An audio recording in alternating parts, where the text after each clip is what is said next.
name is Mike Adams. I've been with the district for 34 years. After I graduated from U of I and worked a couple years over at Downers Grove Park District, came here to pursue a job as a landscape architect. Was pretty much responsible for the planning, design, and construction of all new parks and replacement of existing parks. Was promoted from that after several years as the superintendent of planning and development. I was in charge of the entire department. Our longtime executive director, Keith Franklin, retired in 2006, and I was appointed and assigned as the replacement.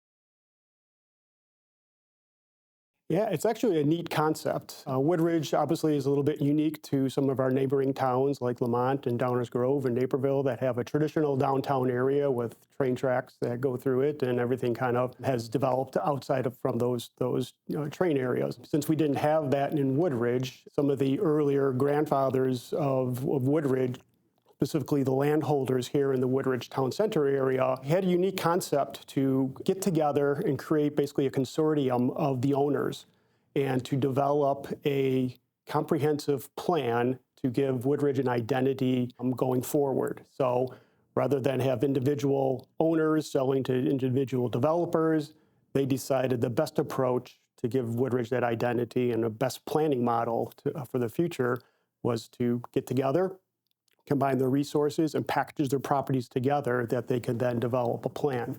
So back in the early 70s, they reached out to planners and landscape architect consultants to come up with a plan of what that should look like. And really where we see today is a development and has evolved from that original plan. So the things that were the focus was to kind of create a core area of Woodridge and a hub that the residents can use for basic services within town. And that could be educational, institutional, governmental, and parks and open space. So they combined a unique plan that kind of created an integration of all those open space sites and park sites within those other uses and created an identity for that area. So this is kind of what has happened throughout those years. Is it exactly the same? No, because things have changed over time. But if you look at the original concepts to where we are today, it pretty much mirrors in totality of what they came up with at that time.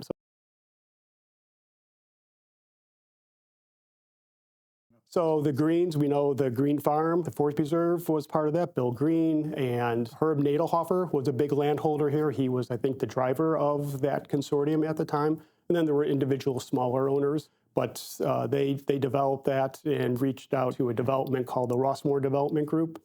That was kind of the impetus to try and start the development of this area. When they realized with 355 was on one border here, we had Route 53 on the west border, and then we had some existing developments, the Highlands, which is a residential single family just off of 75th Street on the south. And then we had some newer subdivisions just here to the north in Winston Hills.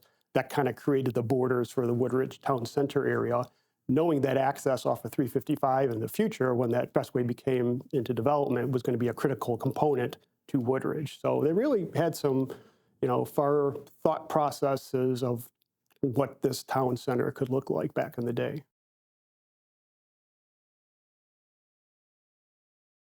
That was actually purchased by High School District 99. So it was always originally intended to be a high school site, and the proximity and the location of that was adjacent to Jefferson Junior High, and then across the street from the land that we sit here today at the Lake Carlton and Fred C. Honke Community Center was all kind of focal around that high school site, as well as the Civic Center being the Village Hall and things like that. But that particular site was supposed to be a high school site.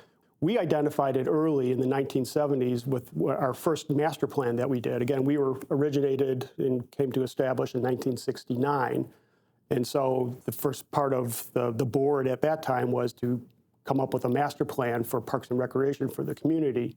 And they identified that site as a critical piece of property for parks and recreation if it was never going to be used as a high school site, or if it was, how we could partnered together and utilized similar facilities for both high school uses and as well as park and recreation services. So we did a lease agreement with the high school district since 1971, and we had that lease agreement up until the time that we in the village had purchased it which we received the deed. I believe it was in 2012 we officially received the deed to the property. That plan and then subsequent plans has always identified that property as a critical component to our inventory of parks and recreation spaces in the Woodridge area.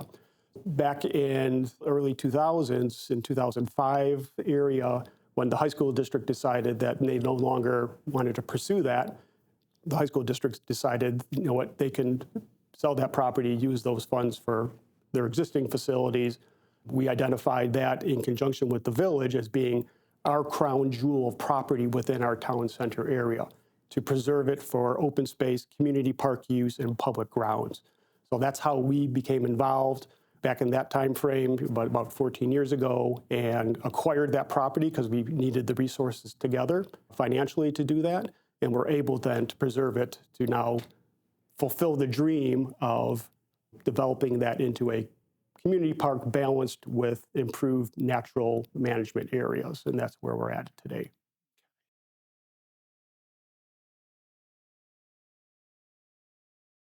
And when we refer to town center area, it's just not the Jubilee site. It's all the properties adjacent to that. And that's why that parcel is so critical to the overall success of the development, because it provides the connectivity of all the spaces owned by all the different entities, whether that's the village, the library, the post office, the police station, the schools, and our open space sites in the fire department. So it's that interconnecting piece that kind of finishes the entire town center area. It's really a community gathering spot, public grounds. It's our public grounds. It's where people know where to come, especially if you grew up in Woodridge. It's a great place to come back to. People that you grew up with, friends you went to school with, people that you worked with. It's just a nice gathering spot to come to and enjoy what people know what Woodridge is all about, which is a very family-oriented community.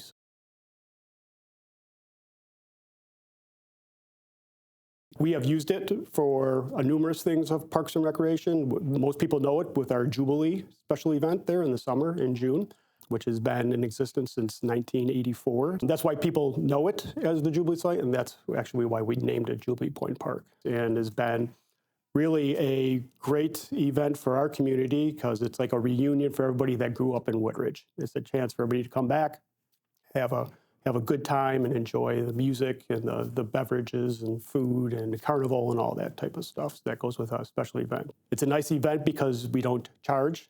We want it to be that way. We want it to be welcoming and inviting for all our people that grew up here or that live here now. And so that's why I think it's such an enjoyable event for our community.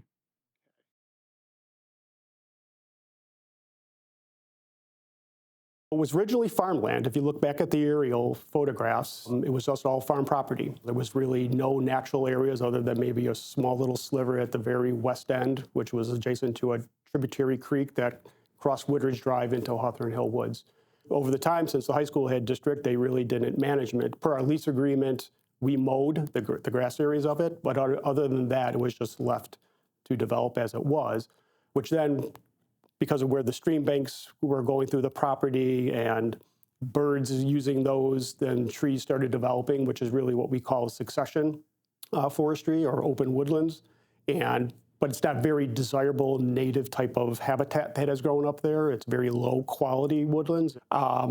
So it got a large amount of invasive growth in there, which is not good for natural native habitat. We're in the process now of kind of regenerating that, removing all that invasive growth and managing that through best management practices to restore that to native vegetation, which will help wildlife habitat and the overall beautification of the site.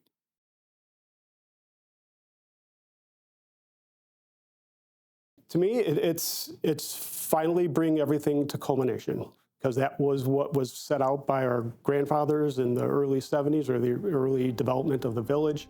And to see that come to fruition now and actually see that and have the residents and our visitors enjoy this area, I think is a great achievement for the park district and the village to be able to see that come to fruition. You know, by using it as a community park balanced with the natural areas and adding to more walking paths and picnicking areas, which are highly desirable things that our residents continually ask for in our surveys that we do from time to time.